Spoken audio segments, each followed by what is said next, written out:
Bago nga pala tayo magsimula sa tutorial na gagawin natin, invite ko lang sana kayo dito sa aking gaming channel na mag-subscribe. Maraming salamat sa lahat ng magsusubscribe sa akin dito. So eto, ituloy na natin yung tutorial natin. Eto, tuturuan ko kayo kung paano gumawa ng template na ganito, no? At etong template na to, yung nakikita nyo na yan, available nga pala to sa lahat ng nag-avail sa akin ng cloud server. Yung one-time payment natin, nandun yung link neto, i-search nyo na lang doon, i-download nyo para magamit nyo nga pala tong template na to. Drag and drop nga lang pala to. At take note, etong template na to na nakikita nyo dito ay nakita ko lang sa internet dyan sa isang group. Tapos syempre dinownload natin at tuturuan ko kayo naman kung paano rin naman gamitin to. So yung nakikita nyo na yan, kung hindi kayo nag-avail sa akin ng template, tuturuan ko naman kayo kung paano gumawa nito. Pero kung nag-avail kayo ng one-time payment ko sa access ng Google Drive, yung mga collection ko ng template ay makukuha nyo to. Drag and drop lang yan. Yan, maglalagay lang kayo ng mga picture dyan kung anong gusto nyong ilagay na picture. So wala akong na-download. Eto, mag-sample na lang tayo ng mga kung ano-anong picture dito sa aking na-upload na. Ayan o, ganyan lang. Drag and drop nyo lang. Tapos kung makikita nyo, yung mukha nya, no, di ba natatakpan, i-double click nyo lang yan. Tapos ayan, pwede nyo nang ma-move. O, diba? Kahit pa paano, kita na yung mukha niya. Ayan, ibaba nyo ng konti. Diba? Ganun lang kadali. Drag and drop lang. Wala nang ibang gagawin pa. Ayan o, drag and drop. Diba? So, kagaya nito, hindi masyado kita yung mukha. Adjust nyo ng ganyan. Na-adjust yan. Ayan, medyo okay na. Diba? So, dagdagan nyo na lang dito. Baguhin nyo yung itsura, diba? So, ayan, natutunan nyo na kung paano gamitin yung template na to. Mag-move forward na tayo kung paano naman to ginagawa. So, mag-open muna tayo dito sa home. So, mag-search muna tayo dito. Mag-create muna tayo ng design para meron tayong canvas or yung parang media yung paggagawan natin. So ako gusto ko 5.7. So click ko lang tong pliers. Ayan, naka-ready na siya. Antayin lang natin mag-loading. Once na nandito na kayo, ang gagawin nyo, click nyo tong elements. So dito sa point na to, kailangan naka-Canva Pro kayo. Kasi hindi nyo magagamit yung mga ibang elements dito dahil kailangan specific lang ay Canva Pro. Ayan o, nakaganyan. May nakalagay na Pro. Kung hindi kayo na Canva Pro, hindi nyo magagamit etong mga elements na yan, ay yung mga shape na yan. So kung gusto nyo mag-avail ng Canva Pro, message nyo lang ako. Pero kung meron naman kayong makukuhaan ng iba, edi dun na lang din kayo. At eto, yung mga kukunin nating elements dito, kailangan yung mga nababago yung kulay. Yung parang mga naka-SGB file ata yun or something. Pero eto, sasampulan ko kayo. Halimbawa eto no, naka-Pro. So makikita nyo yung kulay niya ay kulay may pink, parang merong light magenta ata yung ganyan. Ganito yung mga gagamitin natin. Yung image na napapalitan yung mga kulay-kulay. Ayan o, napapalitan yung kulay. Ganyan. Diba? Nakikita nyo, napapalitan. Ganyan yung gagamitin natin. So, once na nakakuha na kayo ng ganitong element, yung ganitong shape, kung makikita nyo, hindi natin magagalaw yung puzzle niya. Hindi natin nagagalaw yan. At, eto, pwede to. Ayan, nababago pala yung kulay. Pero pag hindi nababago yung kulay, hindi nyo pwedeng gamitin. Kuha muna tayo dito yung hindi nababago yung kulay. Halimbawa, hindi heart. Halimbawa, etong star. Ayan, pagka hindi nababago yung kulay, hindi pwede. So, mag-proceed na tayo. Etong tutorial natin, eto yung paggawa ng customize na frame, photo frame dito kay Canva. So, eto muna yung gagamitin natin. Etong na-download natin na to. Inuulit ko, kailangan dito ay naka-Canva Pro kayo para magamit nyo yung mga elements na dapat ay Pro. So, once na nakaganyan na, click nyo yung share. Ito, yung share. Download nyo siya dito as PDF. Kahit saan dyan, sa dalawa. Ito na lang yung gamitin nyo. PDF. Download nyo yan. Page 1 lang yung gagamitin natin. Wala na kayong i-check dito. Basta i-download nyo lang siya as PDF. So dito, gagamit tayo ng Word. Ito yung combo niya para magawan natin ng puzzle. So open nyo lang yung dinownload nyo. Ito yung na-download ko, Untitled Design open nyo lang siya ng Microsoft Word. Kailangan yung Microsoft Word nyo dito ay parang 2013 ata dapat pataas. So, eto may magpa-pop up na ganito. I-click nyo lang dito yung okay. Antayin nyo lang na mag-loading kasi nagkakaroon pa ng conversion or something para ma-open natin yung PDF dito sa Word. So, antayin nyo lang to. So, habang nag-aantay tayo, gusto ko nga pala kayong i-invite nga ulit dito sa ating SciTV Gaming na channel. Maraming salamat sa lahat ng mga magso-subscribe dito. At kung gusto nyong mag-avail nga pala ng template, hindi ko naman kayo pinipilit na mag-avail netong template natin kasi tinuturuan ko rin naman kayo kung paano gumawa ng template kasi para makatipid din kayo, 'di ba? At inuulit ko yung mga ibabayad nyo sa akin dito sa template na to ay hindi ko para ipurda paldo-paldo yan, no? Kasi binabayaran ko rin to monthly. Etong cloud server ko na 2 terabyte. Kung gusto nyo lang mag-avail, message nyo lang ako at talagang titiyakin ko na sulit yung ibabayad ninyo. So, hindi ko na ipapakita itong template na to, yung mga laman na yan. Bahala na kayo kapag nag-avail kayo dyan. At inuulit ko, hanggat maaari susulitin ko yung ibabayad ninyo na para namang hindi masayang yung ipang-a-avail nyo sa akin dito sa template na to, no?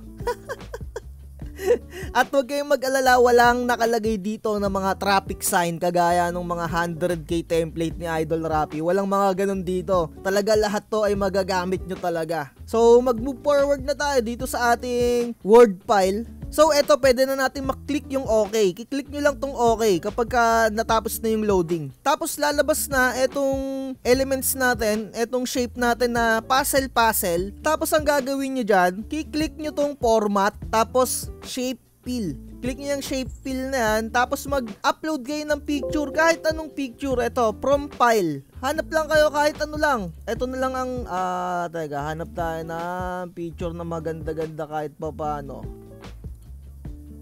Ito halimbawa, ayan na lang. Sample lang naman natin to. Basta lagyan nyo lang ng kahit anong picture. So kapag nalagyan nyo na, isi-save nyo naman siya as PDF. Save as, kahit saan nyo na ilagay na location. Basta ma-save nyo as PDF. Ayan o, save as PDF nyo lang. Ganyan. Nakikita nyo naman sa screen natin. So once na ma-save nyo na siya as PDF, balik na tayo dito sa ating Canva. Tapos mag-a-upload na tayo dito. Click nyo lang yung upload, tapos i-drag nyo lang dito yung documents, yung PDF file na sinave ninyo. So ito, upload nyo lang dito. Antayin lang natin siya mag-loading. So once na na-upload na natin dito, pwede nyo nang burahin to. Tapos click nyo yung inyong in-upload. Dito nyo makikita yan sa project. Ito na yan, no. Click nyo lang para lumabas na dito. So kung makikita nyo, no, ayan na, yung puzzle natin, pwede nyo nang maurong-urong or matanggal-tanggal. So gano'n lang, napakadali lang, 'di ba? All goods. Ayan, yung puzzle natin natatanggal-tanggal na. Yan, ayusin muna natin. Tapos ang gagawin niyo diyan, pwede niyo nang i-delete yung nakapaloob diyan. Paano i-delete? I-click niyo lang yung bawat puzzle. Click niyo to, click niyo to, click tapos delete. Click. Ayan, all goods. Meron na kayong customized na frame. So, pwede nyo na siyang lagyan ng mga kahit anong picture nyo. Halimbawa, ito, sila Bea Alonso.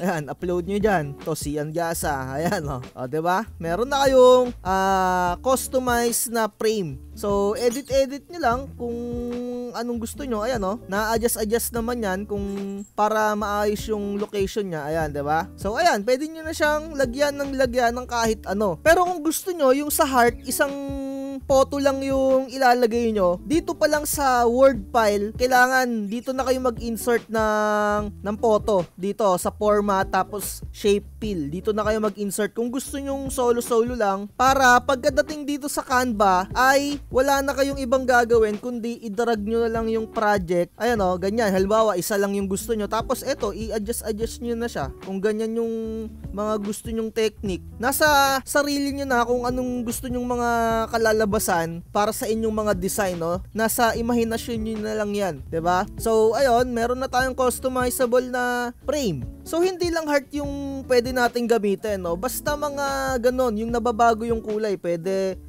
letter, halimbawa quotes, no?